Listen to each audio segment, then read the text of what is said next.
எல்லாருக்கும் வணக்கம். இந்திய அரசியல் சாசனம் நம்ம தமிழ்நாட்டில் இருக்கிற எல்லாருக்குமே கொடுத்துருக்கிற உரிமையில் ரொம்ப ரொம்ப முக்கியமானது ஓட்டிங் ரைட், வாக்குரிமை. ஒரு மனுஷன் உயிரோடு இருக்கான்றதுக்கு அடையாளமாக இருக்கிறதுல அவனோட ஓட்டுரிமை ரொம்ப முக்கியம். அதனால தான் voting is not only our right but also our life. ஒரு முக்கியமான விஷயத்தை பற்றி இப்போ நான் உங்ககிட்ட ஷேர் பண்ண போகிறேன். இது நான் ஃபஸ்ட்டு கேள்விப்பட்ட உடனே எனக்கே ரொம்ப ஷாக்கிங்காக தான் இருந்தது. இப்போ நான் பேசிகிட்டு இருக்கிற இந்த நேரத்தில் தமிழ்நாட்டில் இருக்கிற நம்ம யாருக்குமே ஓட்டு போடுற உரிமையே இல்லைன்னு சொன்னால் நம்புவீங்களா? நான் நீங்கள் உட்பட யாருக்குமே அது இல்லை. நான் பயமுறுத்துறேன்னு நினைக்காதீங்க, அதுதான் நிஜமும் கூட. கொஞ்சம் ஏமாந்தால் நம்மளை மாதிரியே இன்னும் லட்சக்கணக்கான பேருக்கும் இதே நிலைமை தான்.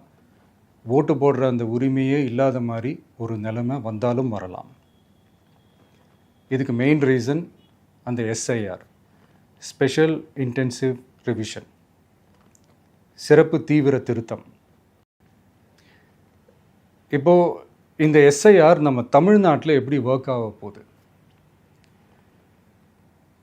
கடந்த ஜனவரி மாதம் எடுத்த அந்த கணக்கெடுப்பில் 6,36,00,000 வாக்காளர்கள் நம்ம தமிழ்நாட்டில் இருக்கிறாங்க. ஆனால் அவங்க யாருக்குமே இந்த ஓட்டு போடுற உரிமையே இல்லை. அந்த பிஎல்ஓன்னு சொல்லுவாங்க, பூத் லெவல் ஆஃபீஸர்ஸ், வாக்குச்சாவடி நிலை அலுவலர். அவங்க தான் வீடு வீடாக போய் அந்த ஃபார்மை கொடுப்பாங்க. அதை நம்ம ஃபில்அப் பண்ணி கொடுக்கணும். அதை தேர்தல் ஆணையம் அதை எடுத்துகிட்டு போய் அதை ஸ்க்ரூட்டினைஸ் பண்ணி அது எல்லாமே கரெக்டாக இருக்கான்னு செக் பண்ணி பார்த்ததுக்கப்புறம் அந்த வாக்காளர் பட்டியலை வெளியிடுவாங்க. அந்த வாக்காளர் பட்டியலில் நம்ம பேர் இருக்கணும், அப்போ தான் நம்மளால் ஓட்டு போட முடியும். அந்த புது பட்டியல் வர்ற வரைக்கும் நம்ம வாக்காளர்களான்றது அது உறுதியே செய்ய முடியாது. இன்கேஸ் அந்த புது பட்டியலில் நம்ம பேர் இல்லைன்னா அது ஒரு தனி ப்ராசஸ், அது ஒரு தனி ஃபார்ம், அது ஒரு தனி கிளைம்ன்ற மாதிரி அது ஒரு வேறு வேலை. ஸோ இந்த மாதிரி நிறையா சிரமங்கள் குழப்பங்கள் இருக்கிறதுனால மக்களுக்கு இது மேலே ஒரு கன்ஃபியூஷன் ஒன்று இருக்குது. இது என்ன வெரிஃபிகேஷனா இல்லை ஒரு மறைமுக ரீரெஜிஸ்ட்ரேஷனா இல்லை இது ஒரு நியூ ரெஜிஸ்ட்ரேஷன் மாதிரியே தானா அப்படின்ற மாதிரி நிறைய கன்ஃபியூஷன் இருக்குது. அவங்க செய்ய வேண்டியதெல்லாம் ஒன்று தான். இந்த மாதிரி வீடு வீடாக போய் அந்த எனிமரேஷன் ஃபார்ம் நம்ம ஃபில்அப் பண்ணி கொடுக்கும்போது அதுக்கான அக்னாலேஜ்மெண்ட்டை அந்த பிஎல்ஓ அந்த ஆஃபீஸர்கிட்ட இருந்து நீங்கள் வாங்கிக்கணும். அது ரொம்ப ரொம்ப முக்கியம். இது நான் சொல்கிறது வாக்காளர் பட்டியலில் ஆல்ரெடி உங்கள் பேர் இருக்கிறவங்களுக்கு நான் சொல்கிறேன். இப்போ புது வாக்காளர்கள், ஃபஸ்ட் டைம் ஓட்டர்ஸ், அவங்களுக்கு ஃபார்ம் 6ன்னு ஒன்று இருக்குது. அதை நீங்கள் ஃபில்அப் பண்ணி நீங்கள் உங்கள் ஏரியாவில் இருக்கிற சம்மந்தப்பட்ட அந்த உங்கள் அலுவலகத்தில் நீங்கள் டைரெக்டாகவும் சப்மிட் பண்ணலாம், இல்லை நீங்கள் ஆன்லைன்லேயும் சப்மிட் பண்ணலாம். அப்படி ஆன்லைனில் நீங்கள் சப்மிட் பண்ணிங்கன்னா அதுக்கான ஸ்க்ரீன்ஷாட்டை எடுத்து வச்சுக்கோங்க. ஃபோனில் மெசேஜ் வரும், அதை சேவ் பண்ணி வச்சுக்கோங்க. அப்ராடில் இருக்கிறவங்க கூட அந்த எஸ்ஐஆர் ஃபார்மை டவுன்லோட் பண்ணி நீங்கள் அதை ஃபில்அப் பண்ணி சப்மிட் பண்ணலாம். அதுக்கான அக்னாலேஜ்மெண்ட்டை வாங்கி வச்சுக்கோங்க. ரொம்ப முக்கியமாக உங்களோட பிஎல்ஓ அந்த ஆஃபீஸர் யாருன்னு தெரிஞ்சு வச்சுக்கோங்க. இந்த தேர்தல் ஆணையம் அந்த வெப்சைட்டில் போனீங்கன்னா அந்த பர்டிகுலர் பிஎல்ஓ ஆஃபீஸரோட ஃபோன் நம்பர் கூட நீங்கள் எடுத்து வச்சுக்கலாம். இன்கேஸ் உங்களை யாரையும் ரீச் பண்ணலை, இல்லை உங்களுக்கு அந்த ஃபார்ம் கிடைக்கல அப்படின்னா நீங்கள் அவரை காண்டாக்ட் பண்ணி அந்த ஃபார்மை வாங்கி நீங்கள் ஃபில்அப் பண்ணி நீங்கள் சப்மிட் பண்ணலாம். ரொம்ப முக்கியமாக அதுக்கான அக்னாலேஜ்மெண்ட்டை வாங்கி வச்சுக்கோங்க. இது எல்லாமே சரியாக செஞ்சாலும் இந்த எஸ்ஐஆர் மேலே சில டவுட்ஸ் இருக்குது. அது என்னென்னா, இந்த 6,36,00,000 வாக்காளர்களுக்கு ஒருத்தர் விடாமல் இந்த ஒரே மாதத்துக்குள்ளே எப்படி எல்லாருக்குமே அந்த ஃபார்ம் போய் ரீச் ஆகும்? ஒன்று. ரெண்டாவது, நீங்கள் வரும்போது வீட்டை பூட்டிட்டு வேலைக்கு போயிட்டு என்ன பண்ணுறது?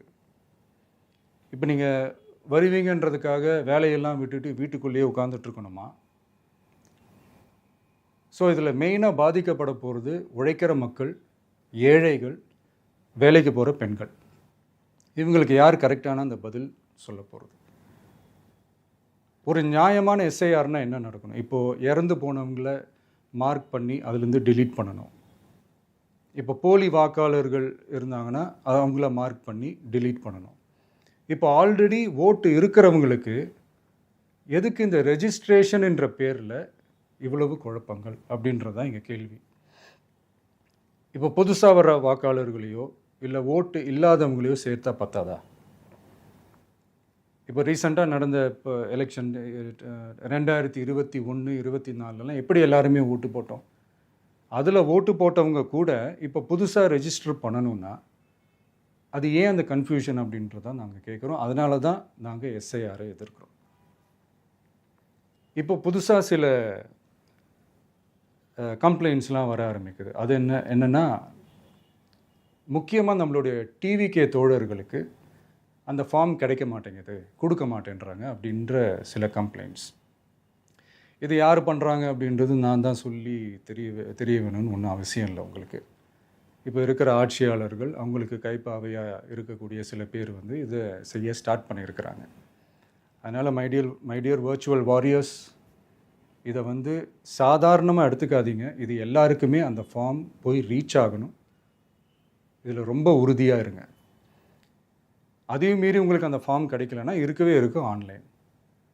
தேர்தல் ஆணையம் அந்த வெப்சைட்டில் போய் அந்த ஃபார்மை டவுன்லோட் பண்ணி நீங்கள் ஃபில்அப் பண்ணி சப்மிட் பண்ணலாம். உங்கள் வீட்டில் இருக்கிறவங்களுக்கு நீங்கள் செஞ்சு கொடுங்க, பக்கத்து வீட்டில் இருக்கிறவங்களுக்கு செஞ்சு கொடுங்க, தெரிஞ்சவங்களுக்கு, தெரியாதவங்களுக்கு, பழகினவங்களுக்கு, பழகாதவங்களுக்கு எல்லாருக்குமே நீங்கள் தயவு செஞ்சு கொடுங்க. அண்ட் ரொம்ப முக்கியமாக நம்ம ஜென்சி கிட்ஸ், நம்ம ஃபஸ்ட் டைம் ஓட்டர்ஸ், நம்ம புது வாக்காளர்கள், நம்ம நண்பா நண்பிகள், அவங்க ரொம்ப கேர்ஃபுல்லாக இருக்கணும். நான் ஆல்ரெடி சொன்ன மாதிரி உங்களுக்கான ஃபார்ம், அந்த ஃபார்ம் நம்பர் 6, அதை கரெக்டான டீட்டெயில்ஸோட கரெக்டான உங்கள் டாக்குமெண்ட்ஸை வச்சு அதை சப்மிட் பண்ணுங்கள். ஏன்னா வரப்போகிற தேர்தலில் நீங்கள் தான், அந்த ஜென்சி வாக்காளர்கள் தான் மிக முக்கியமான ஒரு ஃபோர்ஸ் அப்படின்றது எல்லாருக்குமே தெரிஞ்ச ஒரு விஷயம். அதனால் உங்களை டிஸ்டர்ப் பண்ணுறதுக்கு, உங்கள் பேரை அதில் இன்க்ளூட் பண்ணாமல் செய்கிறதுக்கு என்னென்ன வேலைகள் செய்யணுமோ, என்னென்ன தில்லுமுள்ளு வேலைகள் செய்யணுமோ எல்லாமே அவங்க செய்வாங்க. இது நமக்கு எல்லா திசையிலையும் எல்லா பிரச்சனைகள் கொடுத்துட்டு தானே இருக்கிறாங்க. அது டிஃபால்ட்டாக நடந்துட்டு தான் இருக்கும். அது ஒன்றும் பண்ண முடியாது. ஸோ அந்த மாதிரி ஓட்டு போடுற விஷயத்துலேயும் அவங்க என்ன உத்தரமராக மாறவா போகிறாங்க?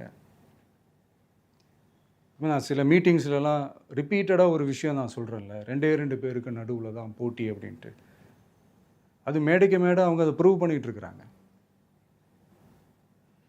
அதனால் தோழர்களே, வரப்போகிற தேர்தலில் நம்ம யாருன்னு காட்டணும், நம்ம பலம் என்னன்னு காட்டணும். அதுக்காக அந்த பலமான, அந்த பவர்ஃபுல்லான ஆயுதத்தை நம்ம கையில் எடுக்கணும். அந்த ஆயுதம் வேறு எதுவுமே இல்லை, ஓட்டு, வாக்கு, ஜனநாயகம். அது இருந்தால் தான் நம்ம அந்த வெற்றியை நோக்கியே நம்மளால் பயணிக்க முடியும். தமிழ்நாடே அந்த வாக்குச்சாவடி முன்னாடி திரண்டு நிற்கணும். அதை பார்த்துட்டு தமிழ்நாடே தமிழக வெற்றி கழகமா, இல்லை தமிழக வெற்றி கழகம் தான் தமிழ்நாடா அப்படின்ற மாதிரி இருக்கணும். வீடுன்னு ஒன்று இருந்தால் தான் ஓடு மாற்ற முடியும்னு அறிஞர் அண்ணா அவர்கள் சொல்லியிருக்கிறாங்க. அந்த மாதிரி ஓட்டுன்னு ஒன்று இருந்தால் தான் இந்த நாட்டையே காப்பாற்ற முடியும். அப்புறம் இன்னொரு முக்கியமான விஷயம், அந்த எனிமரேஷன் ஃபார்ம் நீங்கள் ஆன்லைனில் நீங்கள் ஃபில்அப் பண்ணும்போது அதில் ஒரு சில ப்ராப்ளம்ஸ் வர்றதுக்கு வாய்ப்பு இருக்குது. அது உங்களுடைய ஓட்டர் ஐடியில் இருக்கிற உங்கள் பேரும், ஆதார் கார்டில் இருக்கிற பேரும், அந்த ஸ்பெல்லிங், இனிஷியல்ஸ் எல்லாமே ஒரே மாதிரி இருந்தால் தான் அது அக்செப்ட் ஆகும். இல்லைன்னா அக்செப்ட் ஆகாது. அது கொஞ்சம் கேர்ஃபுல்லாக பண்ணுங்கள். அது கொஞ்சம் யூசர் ஃப்ரெண்ட்லியாக இருக்கலாமேன்னு கேட்டதுக்கு அதெல்லாம் முடியாது, அதுக்கெலாம் வாய்ப்பு இல்லை, அதுக்கெலாம் ஆளுங்க இல்லை, பண்ண முடியாதுன்னு ரிப்ளை பண்ணிட்டாங்க. ஸோ அதனால் மைடியர் டிவிகே தோழர்களே, மைடியர் ஜென்சி படை பலமே, உஷாராக இருங்க, கான்ஃபிடெண்ட்டாக இருங்க. நல்லதே நடக்கும். வெற்றி நிச்சயம். மீண்டும் சந்திக்கும் வரை நன்றி, வணக்கம்.